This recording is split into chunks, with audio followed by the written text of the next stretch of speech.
Good evening दोस्तों, आप सभी के लिए। जैसा कि दोस्तों आप स्क्रीन पर देख रहे हैं, मौलिक अधिकार से संबंधित दोस्तों पार्ट 4 लेकर मैं आपके लिए आया हूं दोस्तों। 3 पार्ट में पीछे करा चुका हूं और जिसमें दोस्तों आप देख सकते हैं कितने इम्पोर्टेंट प्रश्न थे आप सभी के लिए। तो चलिए दोस्तों पार्ट 4 शुरू करते हैं दोस्तों।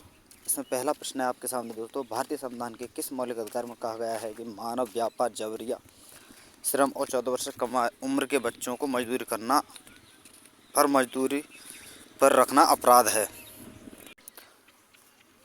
और ऑप्शन है दोस्तों आपके सामने, समानता का अधिकार, स्वतंत्रता का अधिकार, शोषण के विरुद्ध अधिकार या धार्मिक स्वतंत्रता का अधिकार। चलिए दोस्तों बताइए जल्दी से इसका आंसर क्या होगा।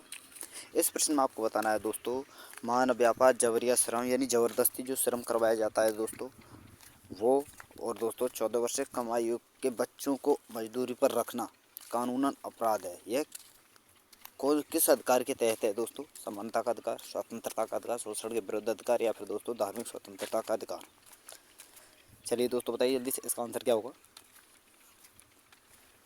तो दोस्तों ऑप्शन नंबर सी आपका सही आंसर होगा, शोषण के विरुद्ध अधिकार। अगला प्रश्न है दोस्तों, प्रश्न नंबर 2, भारतीय संविधान का कौन सा अनुच्छेद 14 वर्ष से कम आयु के बच्चों को कारखानों और खानों आदि में नियोजित करने से रोकता है? अनुच्छेद 24, 26, 23 या 25। चलिए दोस्तों बताइए जल्दी से इसका आंसर क्या होगा। भारतीय संविधान का कौन सा अनुच्छेद 14 वर्ष से कम आयु के बच्चों को कारखानों और खानों और खानों यानी होटलों दोस्तों आदि में नियोजित करने से रोकता है, यानी काम करने से रोकता है दोस्तों? अनुच्छेद 24, 26, 23, 25। चलिए दोस्तों बताइए जल्दी से इसका आंसर क्या होगा।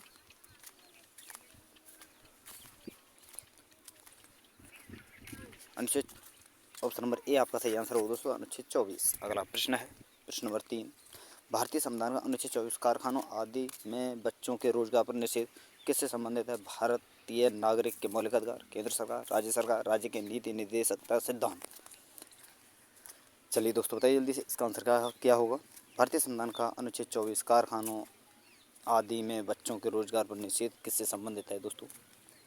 भारतीय नागरिक के मौलिक अधिकार, केंद्र सरकार, राज्य के नीति निर्देशित सिद्धांत। चलिए दोस्तों बताइए जल्दी से इसका आंसर क्या होगा।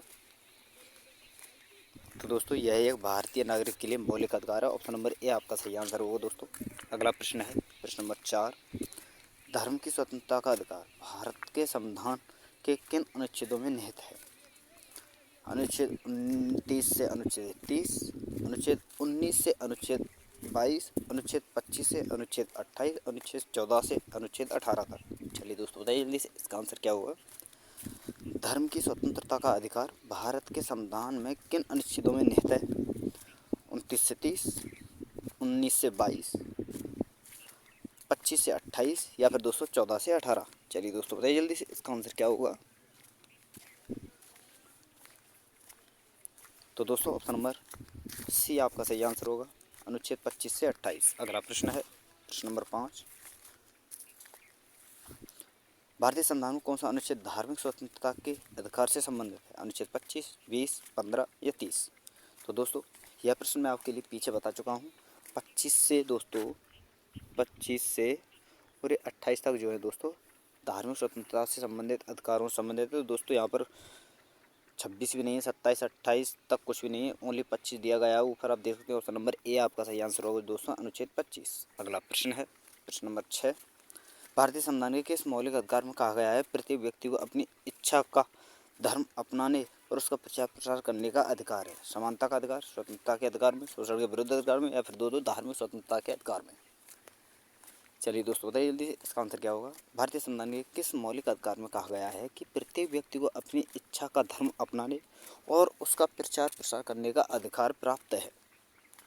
समानता के अधिकार में, स्वतंत्रता के अधिकार में, शोषण के विरुद्ध अधिकार में या फिर दोस्तों धार्मिक स्वतंत्रता के अधिकार में। चलिए दोस्तों बताइए जल्दी से इसका आंसर क्या होगा। तो दोस्तों ऑप्शन नंबर डी आपका सही आंसर होगा, धार्मिक स्वतंत्रता का अधिकार। अगला प्रश्न है प्रश्न नंबर 7, भारतीय संविधान का कौन सा अनुच्छेद धार्मिक मामलों के प्रबंधन की स्वतंत्रता प्रदान करता है? अनुच्छेद 5, अनुच्छेद 210, अनुच्छेद 370 या दोस्तों अनुच्छेद 26। चलिए दोस्तों बताइए जल्दी से इसका आंसर क्या होगा। इसमें आपको बताना है दोस्तों, भारतीय संविधान का कौन सा अनुच्छेद धार्मिक मामलों के प्रबंधन की स्वतंत्रता प्रदान करता है? अनुच्छेद 5, अनुच्छेद 210, 370 या 26। तो दोस्तों ऑप्शन नंबर डी आपका सही आंसर होगा, अनुच्छेद 26। अगला प्रश्न है प्रश्न नंबर 8। इस प्रश्न में आपको बताना है दोस्तों, किस धर्म विशेष के संवर्धन के लिए करों के भुगतान की अनिवार्यता से मुक्ति की गारंटी दी गई है? अनुच्छेद 25 में, अनुच्छेद 26 में, अनुच्छेद 27 में या दोस्तों अनुच्छेद 28 में? चलिए दोस्तों बताइए जल्दी से, इसका आंसर क्या होगा। इसमें आपको बता रहा है किसी धर्म विशेष के संवर्धन के लिए करों के भुगतान की अनिवार्यता से मुक्ति की गारंटी दी गई है, यानी कोई किसी भी धर्म विशेष पर किसी प्रकार को कर नहीं होगा, यह कर नहीं होगा। इस बात के लिए किस अनुच्छेद में कहा गया है दोस्तों? अनुच्छेद 25, 26, 27 या 28? चलिए दोस्तों बताइए जल्दी, इसका आंसर क्या होगा, बताइए दोस्तों इसका आंसर क्या होगा। तो दोस्तों ऑप्शन नंबर सी आपका सही आंसर होगा, अनुच्छेद 27। अगला प्रश्न है प्रश्न नंबर 9। भारतीय संविधान का अनुच्छेद 27 किसी भी धर्म विशेष को बढ़ावा देने के लिए करों के भुगतान के रूप में स्वतंत्रता किससे संबंधित है? केंद्र सरकार, राज्य सरकार, राज्य नीति के निर्देश सिद्धांत या भारतीय नागरिक के मौलिक अधिकार? चलिए दोस्तों बताइए जल्दी से, इसका आंसर क्या होगा। भारतीय संविधान का अनुच्छेद 27 किसी भी धर्म विशेष को बढ़ावा देने के लिए करों के भुगतान के रूप में स्वतंत्रता किससे संबंधित है? यानी किसी भी धर्म को बढ़ावा देने के लिए दोस्तों किसी भी व्यक्ति द्वारा वह कर दे भी सकता है और नहीं भी दे सकता है, वह उसके ऊपर निर्भर करता है। तो यह स्वतंत्रता का अधिकार है दोस्तों, धार्मिक स्वतंत्रता के अधिकार के अंतर्गत यह आता है। तो इसे आप क्या कहेंगे, केंद्र सरकार का अधिकार, राज्य सरकार का, या फिर दोस्तों राज्य नीति के निर्देश सिद्धांत या दोस्तों भारतीय नागरिक के मौलिक अधिकार? चलिए दोस्तों बताइए जल्दी से, इसका आंसर क्या होगा। तो दोस्तों ऑप्शन नंबर डी आपका सही आंसर होगा, भारतीय नागरिक के मौलिक अधिकार। अगला प्रश्न है प्रश्न नंबर 10। अल्पसंख्यकों के हितों की सुरक्षा पर किस अनुच्छेद में विचार किया गया है? अनुच्छेद 14, 19, 29 या 32? चलिए दोस्तों बताइए जल्दी से, इसका आंसर क्या होगा। अल्पसंख्यकों के हितों की सुरक्षा पर किस अनुच्छेद में विचार किया गया है? अनुच्छेद 14, अनुच्छेद 29, अनुच्छेद 19, अनुच्छेद 32? चलिए दोस्तों बताइए जल्दी से, इसका आंसर क्या होगा, बताइए दोस्तों। तो दोस्तों ऑप्शन नंबर सी आपका सही आंसर होगा, अनुच्छेद 29। अगला प्रश्न है प्रश्न नंबर 11। निम्नलिखित में से कौन सा मौलिक अधिकार अल्पसंख्यक हितों की सुरक्षा से संबंधित है? शैक्षिक एवं सांस्कृतिक अधिकार, शोषण के विरुद्ध, शोषण के खिलाफ अधिकार, स्वतंत्रता का अधिकार या फिर दोस्तों समानता का अधिकार? चलिए दोस्तों बताइए जल्दी से, इसका आंसर क्या होगा। और दोस्तों मैं आपको बता दूं इस प्रश्न में, जो देखिए दोस्तों मैं शोषण के विरुद्ध अधिकार आपके लिए करा ही चुका हूँ, स्वतंत्रता से और समानता से करा चुका हूँ दोस्तों। अब बचा है आपका शैक्षिक एवं सांस्कृतिक अधिकार। तो दोस्तों यह है दोस्तों अनुच्छेद 29 व 30 में दिया गया है, ये आपको ध्यान रखना है। तो बताइए दोस्तों कौन सा मौलिक अधिकार अल्पसंख्यक हितों की सुरक्षा से संबंधित है? शैक्षिक एवं सांस्कृतिक अधिकार, शोषण के खिलाफ अधिकार, स्वतंत्रता का अधिकार या समानता का अधिकार? चलिए दोस्तों बताइए जल्दी से, इसका आंसर क्या होगा। तो दोस्तों ऑप्शन नंबर ए आपका सही आंसर होगा, शैक्षिक एवं सांस्कृतिक अधिकार। अगला प्रश्न है प्रश्न नंबर 12। भारतीय संविधान के अनुच्छेद 30 में किन अल्पसंख्यकों का उल्लेख है? भाषाई एवं धार्मिक अल्पसंख्यकों का, सांस्कृतिक एवं भाषाई अल्पसंख्यकों का, धार्मिक सांस्कृतिक और भाषाई अल्पसंख्यकों का या फिर दोस्तों धार्मिक एवं सांस्कृतिक अल्पसंख्यकों का? चलिए दोस्तों बताइए जल्दी से, इसका आंसर क्या होगा। और दोस्तों आप देख सकते हैं यह प्रश्न SSCGL 2022 में पूछा गया प्रश्न है, 34 सिफ्ट में पूछा गया प्रश्न है दोस्तों। और दोस्तों हर प्रश्न किसी न किसी परीक्षा में पूछा गया है। और दोस्तों एक बात आप कान बांध कर, कान लगा कर सुन लो अभी, ताकि मुझे हर वीडियो में ना कहना पड़े कि दोस्तों चाहे मैं उन पर डेट डालूं या ना डालूं, लेकिन दोस्तों जो ये प्रश्न है हर किसी न किसी परीक्षा में आए हुए प्रश्न है। और दोस्तों वेरी वेरी इंपॉर्टेंट प्रश्न है आपके लिए, क्योंकि दोस्तों ये जितने प्रश्न मैं लाता हूँ दोस्तों किसी न किसी परीक्षा के आए हुए प्रश्न है, प्रीवियस ईयर के क्वेश्चन है दोस्तों। तो इनको दोस्तों ज़्यादा से ज़्यादा रिवाइज करें, अच्छी से अच्छी मेहनत से रिवाइज करें दोस्तों, मन लगा कर तैयारी करें। तो चलिए दोस्तों बताइए जल्दी से, इसका आंसर क्या होगा। भारतीय संविधान के अनुच्छेद 30 में किन अल्पसंख्यकों का उल्लेख है दोस्तों? तो दोस्तों ऑप्शन नंबर ए आपका सही आंसर होगा, भाषा एवं धार्मिक। अगला प्रश्न है प्रश्न नंबर 13, सभी अल्पसंख्यकों धर्म या भाषा के आधार पर अपनी रुचि के शिक्षण संस्थानों की स्थापना करना और प्रशासन का अधिकार उस पर होगा। यह भारतीय संविधान का कौन सा अनुच्छेद इस अधिकार की गारंटी देता है? अनुच्छेद 28, 36, 30 या 25? चलिए दोस्तों बताइए जल्दी से, इसका आंसर क्या होगा? आपको बताना है दोस्तों, अल्पसंख्यकों को धर्म या भाषा के आधार पर अपनी रुचि के शिक्षण संस्थानों की स्थापना व प्रशासन का अधिकार होगा। भारतीय संविधान का कौन सा अनुच्छेद इस अधिकार की गारंटी देता है दोस्तों? अनुच्छेद 28, अनुच्छेद 36, अनुच्छेद 30 या अनुच्छेद 25? चलिए दोस्तों बताइए जल्दी से, इसका आंसर क्या होगा? बताइए दोस्तों।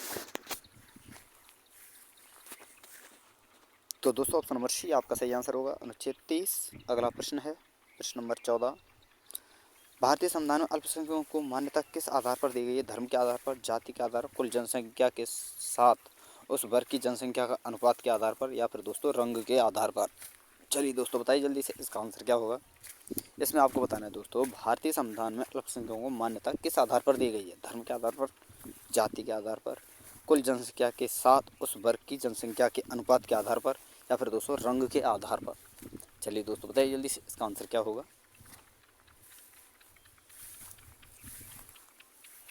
तो दोस्तों ऑप्शन नंबर ए आपका सही आंसर होगा, धर्म के आधार पर। ये देख सकते हो दोस्तों, SSCGL 2007, SCGL 2005 में पूछा गया प्रश्न है।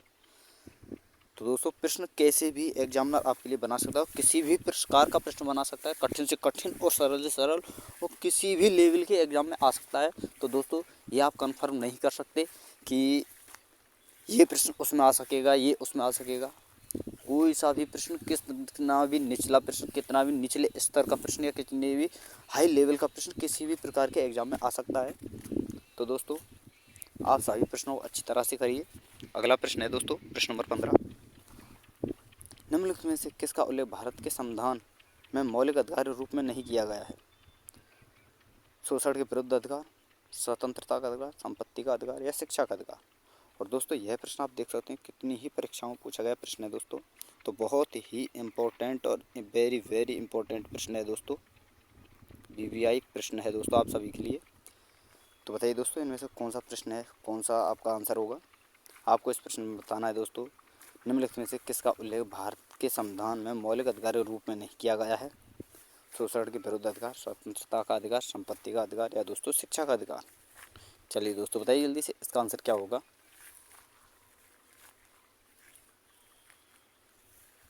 तो दोस्तों ऑप्शन नंबर सी आपका सही आंसर होगा, संपत्ति का अधिकार। अगला प्रश्न है प्रश्न नंबर 16, वर्ष 1978 में किस संविधान संशोधन के द्वारा मूल अधिकारों की सूची से संपत्ति के अधिकार को हटाया गया? 43 संविधान संशोधन के द्वारा, 44 संविधान संशोधन के द्वारा, 42 संविधान संशोधन के द्वारा या दोस्तों 46 संविधान संशोधन के द्वारा? चलिए दोस्तों बताइए जल्दी से, इसका आंसर क्या होगा? आपको इस प्रश्न में बताना है दोस्तों, जब वर्ष 1978 में 44वां संविधान संशोधन हुआ था, सॉरी दोस्तों, तो उस समय संपत्ति का अधिकार हटाया गया था। तो वही इस प्रश्न में आपको बताना है कि 1978 में किस संविधान संशोधन के द्वारा संपत्ति के अधिकार को दोस्तों,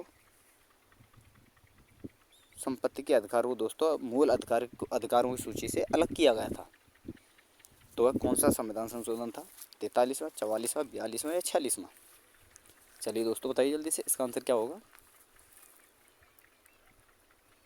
तो दोस्तों ऑप्शन नंबर बी आपका सही आंसर होगा, 44वां। अगला प्रश्न है प्रश्न नंबर 17, भारतीय संविधान के निम्न में से किस अनुच्छेद में संपत्ति का अधिकार उल्लिखित है? अनुच्छेद 301 बी, अनुच्छेद 301 ए, अनुच्छेद 300 ए, अनुच्छेद 300 बी? चलिए दोस्तों बताइए जल्दी से, इसका आंसर क्या होगा? भारतीय संविधान के निम्न में से किस अनुच्छेद में संपत्ति का अधिकार उल्लिखित है? अनुच्छेद 301 बी, अनुच्छेद 301 ए, अनुच्छेद 300 ए या फिर दोस्तों अनुच्छेद 300 बी? चलिए दोस्तों बताइए जल्दी से, इसका आंसर क्या होगा?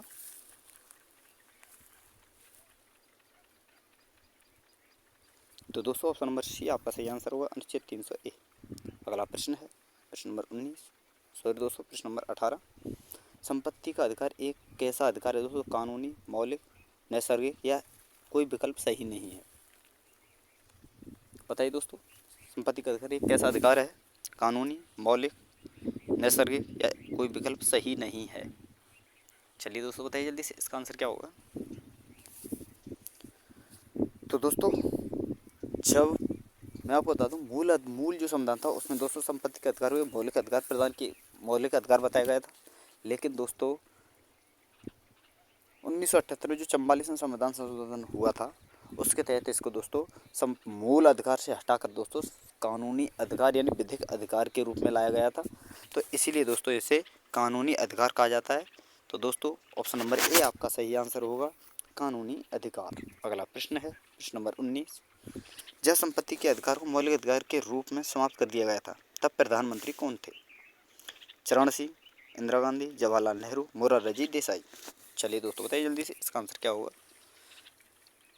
जब संपत्ति के अधिकार को मौलिक अधिकार के रूप में समाप्त कर दिया गया तब प्रधानमंत्री कौन थे? चरण सिंह, इंदिरा गांधी, जवाहरलाल नेहरू, मोरारजी देसाई। चलिए दोस्तों बताइए जल्दी से इसका आंसर क्या होगा। तो दोस्तों ऑप्शन नंबर डी आपका सही आंसर होगा, मोरारजी देसाई। और दोस्तों आप कंटेंट देख रहे हैं वेस्ट अच्छे से अच्छा कंटेंट ला रहे हैं दोस्तों हम आपके लिए। और दोस्तों मैं आपके लिए इतनी मेहनत कर रहा हूँ, कोई प्रश्न कहीं से, किसी प्रश्न को कहीं से, किसी को कहीं से, ना जाने दोस्तों कितनी सारी पुस्तकों से उठाकर जब भी आपके लिए कंटेंट तैयार किया जाता है तो दोस्तों आप सोच सकते हैं हम कितनी मेहनत करते हैं आपके लिए। लेकिन दोस्तों हमें भी आपसे उम्मीद है कि आप भी हमारा साथ दें दोस्तों, हमारे चैनल को सब्सक्राइब करें, वीडियो को लाइक करें और दोस्तों चैनल को सब्सक्राइब करके ऑल वाला बेल आइकन जरूर दबाया करें दोस्तों, ताकि दोस्तों हमारे आने वाली हर वीडियो का नोटिफिकेशन सबसे पहले आपके पास पहुँच सके। तो दोस्तों अपनी माँ बाप की उम्मीदों पर खरा उतरें दोस्तों, अच्छी तरह से मेहनत करें, क्योंकि दोस्तों आपके माँ बाप की भी उम्मीदें आपसे बहुत हैं। उन्हें भी उम्मीद है कि हमारे चाहे देखो दोस्तों वो आपके लिए, मैं आपको बता दूं 10 साल जिएंगे, 5 साल जिएंगे, लेकिन वो चाहते हैं कि हमारे जाने के बाद हमारे बच्चों का भविष्य बेहतर हो, अच्छे से जीवन यापन करें, एक सुखी समृद्ध जीवन जिएं। बस उन्हें यही उम्मीद है, उन्हें अपने जीवन से कोई मतलब नहीं है, लेकिन उन्हें आपके भविष्य से मतलब है कि उनके बच्चों का भविष्य अच्छे से गुजरे। तो दोस्तों वो भी आपके लिए ही उम्मीद रखते हैं दोस्तों। तो इसलिए कहता हूँ दोस्तों कि अपने माँ बाप की उम्मीदों पर खरा उतरें दोस्तों, क्योंकि वो भी आप गलत नहीं सोचते, वो भी आपके बारे में ही अच्छा सोचते हैं, आपके लिए ही सोचते हैं, इसलिए आपसे पढ़ने के लिए बोलते हैं। तो दोस्तों अपने माँ बाप की उम्मीदों पर खरा उतरें, अच्छे से मेहनत करें और इसी उम्मीद के लिए दोस्तों आप प्लीज़ आपसे रिक्वेस्ट है, जो भी भाई अपने माँ बाप की उम्मीदों पर खरा उतरता है या दोस्तों अपने माँ बाप से प्यार करता है तो दोस्तों हमारे चैनल को सब्सक्राइब करें, ऑल वाला बेल आइकन जरूर दबाएं, वीडियो को लाइक करें, शेयर करें और कमेंट्स ज़्यादा से ज़्यादा करें दोस्तों, क्योंकि दोस्तों हमें भी पता चले कि हमारी वीडियो कितने लोग पसंद करते हैं, कितने नहीं करते, क्या हमारी वीडियो में गलती है, क्या त्रुटि है। जो भी गलती हो तो उससे दोस्तों आप कमेंट में बता सकते हैं।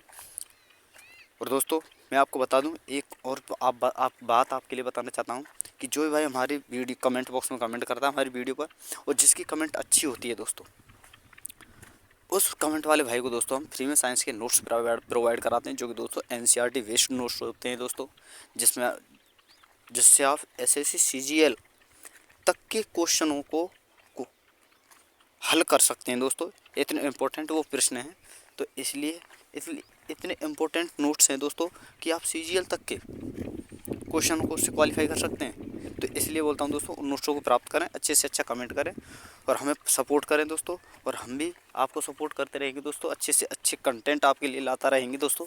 तो चलिए दोस्तों सिर्फ मेहनत करनी है आपको दोस्तों, कंटेंट हम देना हमारा काम है, मेहनत करना आपका काम है।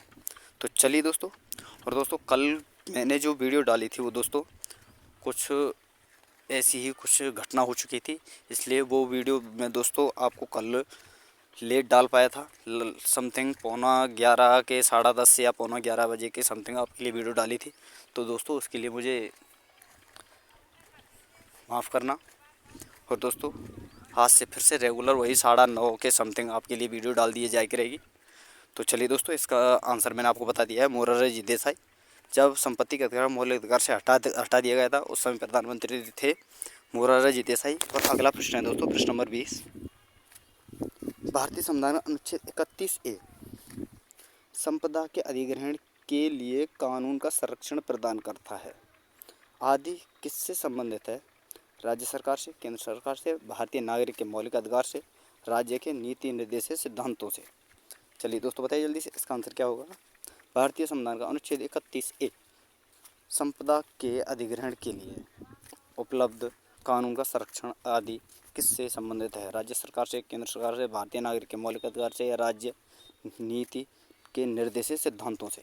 चलिए दोस्तों बताइए जल्दी से इसका आंसर क्या होगा। तो दोस्तों ऑप्शन नंबर सी आपका सही आंसर होगा, क्योंकि दोस्तों यह भारतीय नागरिक के मौलिक अधिकारों से संबंधित है। यानी आपसे डायरेक्टली ये ना पूछ कर दोस्तों ये ऐसे भी पूछा जा सकता है कि संपदा के अधिग्रहण के लिए उपलब्ध कानून का संरक्षण किस अनुच्छेद में दिया गया है। तो दोस्तों आपको बताना है अनुच्छेद 31A। इसी प्रकार अगला प्रश्न है दोस्तों, प्रश्न नंबर 21। भारतीय संविधान का अनुच्छेद 31B कुछ अधिनियमों और विनियमों का मान्यकरण किससे संबंधित है? राज्य सरकार, केंद्र सरकार, राज्य के नीति निर्देशित सिद्धांत या भारतीय नागरिक के मौलिक अधिकार। तो दोस्तों यह भी आपका भारतीय नागरिक के मौलिक अधिकारों से संबंधित होगा और आपसे डायरेक्टली पूछा जा सकता है कुछ अधिनियमों और विनियमों का मान्यकरण करना किस अनुच्छेद में दिया गया है या किस अनुच्छेद से संबंधित है दोस्तों। तो आपका आंसर होगा अनुच्छेद 31B। तो दोस्तों इस प्रश्न का आंसर होगा ऑप्शन नंबर डी, भारतीय नागरिकों के मौलिक अधिकार। अगला प्रश्न है प्रश्न नंबर 22। इसी प्रकार दोस्तों यह भी प्रश्न है, तो इसका भी आंसर दोस्तों ऑप्शन नंबर ए आपका सही होगा, भारतीय नागरिक के मौलिक अधिकार। और दोस्तों इससे आपसे डायरेक्टली पूछा जा सकता है निश्चित निर्देशक सिद्धांतों को प्रभावी करने के कानूनों का संरक्षण किस अनुच्छेद में दिया गया है।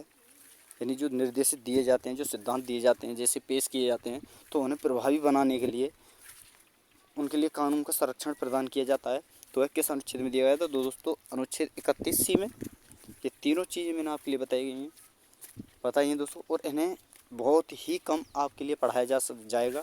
किसी भी कोचिंग में जाकर देख लेना दोस्तों। लेकिन मैं ये क्वेश्चन भी आपके लिए लाया हूँ क्योंकि दोस्तों ये प्रश्न भी पूछे गए हैं और बहुत ही इंपॉर्टेंट प्रश्न हैं दोस्तों, तो इन्हें ध्यान से अवश्य पढ़ें। और इसी प्रकार अगला प्रश्न है दोस्तों, प्रश्न नंबर 23। अम्बेडकर के अनुसार कौन सा अनुच्छेद भारतीय संविधान का सबसे महत्वपूर्ण अनुच्छेद है? अनुच्छेद 21, अनुच्छेद 24, अनुच्छेद 32 या अनुच्छेद 256। चलिए दोस्तों बताइए जल्दी से इसका आंसर क्या होगा। अम्बेडकर के अनुसार कौन सा अनुच्छेद भारतीय संविधान का सबसे महत्वपूर्ण अनुच्छेद है? अनुच्छेद 21, 24, 32 या 256। तो दोस्तों ऑप्शन नंबर सी आपका सही आंसर होगा, अनुच्छेद 32। अगला प्रश्न है प्रश्न नंबर 24। भारतीय संविधान के अनुच्छेद 32 का संबंध किससे है? संवैधानिक उपचारों के अधिकार से, शोषण के विरुद्ध अधिकार से, संपत्ति के अधिकार से या वाक एवं अभिव्यक्ति की स्वतंत्रता से। चलिए दोस्तों बताइए जल्दी से इसका आंसर क्या होगा। आपको बताना है दोस्तों भारतीय संविधान के अनुच्छेद 32 का संबंध किससे है?